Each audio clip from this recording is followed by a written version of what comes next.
ஓம் come கணபதியே நமக. வேல்வேல் வெற்றிவேல். இளவேனில் கால ஆனி மாத விசேஷங்கள். உத்தராயண புண்ணிய காலத்தின் கடைசி மாதமே ஆனி மாதம். இது தமிழ் மாதங்களில் 3வது மாதமாக மலர்கிறது. இந்த மாதத்தில் மிதுன ராசியில் சூரிய பகவான் சஞ்சரிக்கிறார்.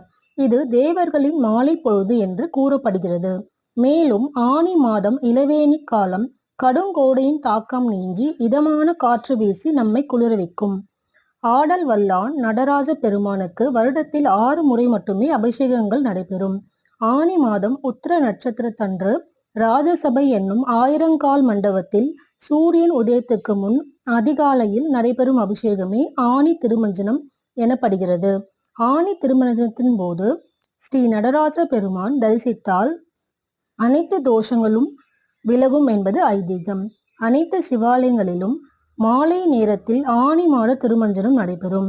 வைணவ தலங்களில் தலைச்சிறந்த ஸ்ரீரங்கம் திருத்தலத்தில் ஆனி மாத கேட்டை நட்சத்திரத்தன்று திருமஞ்சனம் சிறப்பாக நடைபெறும். திருப்புகழை நமக்களித்த மகான் அருணகிரிநாதர் ஆனி மாதம் மூல நட்சத்திரம் பௌர்ணமி திதியில்தான் பிறந்தார்.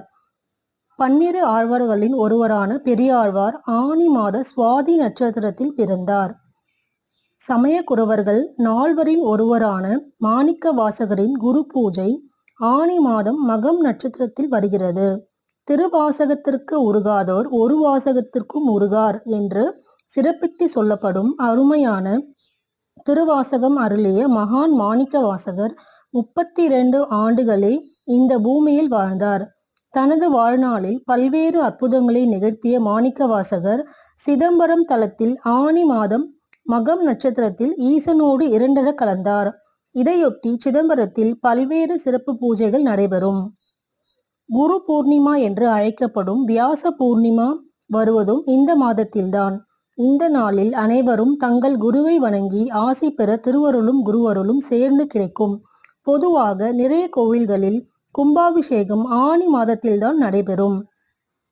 ஏகாதேசிகள் அனைத்துமே விசேஷமானவை என்றாலும் ஆனி மாத தேய்பிறை ஏகாதேசி யோகினி ஏகாதேசி என்று பேருடன் விஷ்ணு வழிபாட்டுக்கு சிறந்து விளங்குகிறது. அன்றுதான் அழகாபுரி மன்னனான குபேரன் ஏகாதேசி விரதமிருந்து பெருமாளை வழிபட்டு தனது நோயை போக்கிக் கொண்டான் என்று கூறப்படுகிறது. பொதுவாக நிறைய கோவில்களில் ஆனி மாத பௌர்ணமி அன்று சிறப்பு வழிபாடுகள் நடைபெறுவதை காணலாம். திருச்சி உறையூரில் மேற்கூரை இல்லாமல் திறந்த வெளியில் கருவறையில் எழுந்தரிக்கும் ஸ்ரீ வெக்காளி அம்மனுக்கு அன்று மாம்பழங்களால் அபிஷேகம் நடைபெறும். கூடை கூடையாக மாம்பழங்களை அம்மன் மீது அபிஷேகம்